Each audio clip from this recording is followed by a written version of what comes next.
catcher. I'm either catching and shooting, I'm catching and ripping, or I'm catching and giving up. If you held the ball for 1 second, that's a grenade and it blew up and you're done. All right, so think about that. I need 0.5 seconds to make a decision, and that's when you start to get the dominoes to fall. All right? On the weak side, strong side, whatever it is. We're giving y'all some terminology. Remember 0.5 basketball. That's a good one to take back to y'all's team. Just us, 1, 2, or not just us. That's what we said. Compete on 3, 1, 2, 3. Compete. I opened up my talk with the Kobe Bryant Skills Academy back in 2007. What I didn't share with you was one of the college counselors there was Stephen Curry.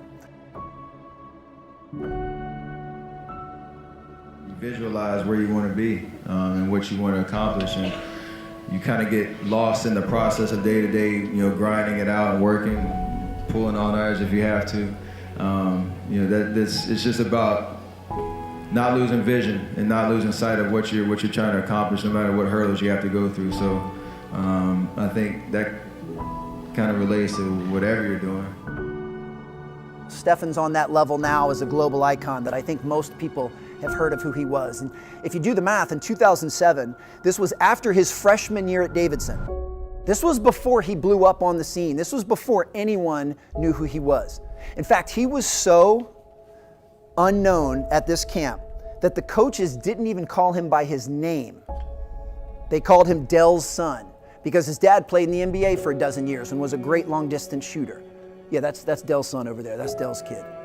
But what he lacked in physical stature and what he lacked in resume, he more than made up for in a few different ways. But the most impressive of which was at the end of the first workout. See, this was a mini camp. This was 2 3-hour workouts a day for 4 straight days, and they were incredibly intense. At the end of the very first workout, just based on proximity, we had never formally met or been introduced.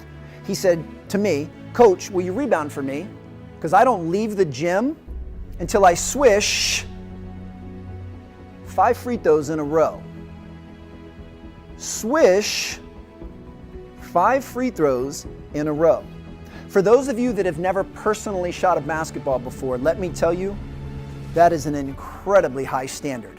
A swish, by definition, is a perfect shot. It does not touch the rim. It does not touch the backboard. It gets its name for the sound it makes by going nothing but net. It is the standard of perfection. And he would not leave the gym until he swished 5 in a row, which means he could swish 4 in a row, hit a little bit of the rim on the 5th one, it still goes in.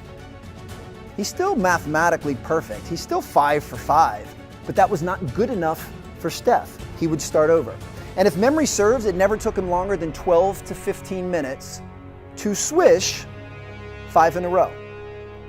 Stephen Curry will go down in history as the greatest shooter that the NBA has ever seen. And it's not by accident, and it's not by luck, and it's not because his dad played in the NBA. It's because he's willing to hold himself to an unparalleled standard. And that is the thought that I'll leave you all with, that the standards that you set today, they'll determine who and where you'll be tomorrow.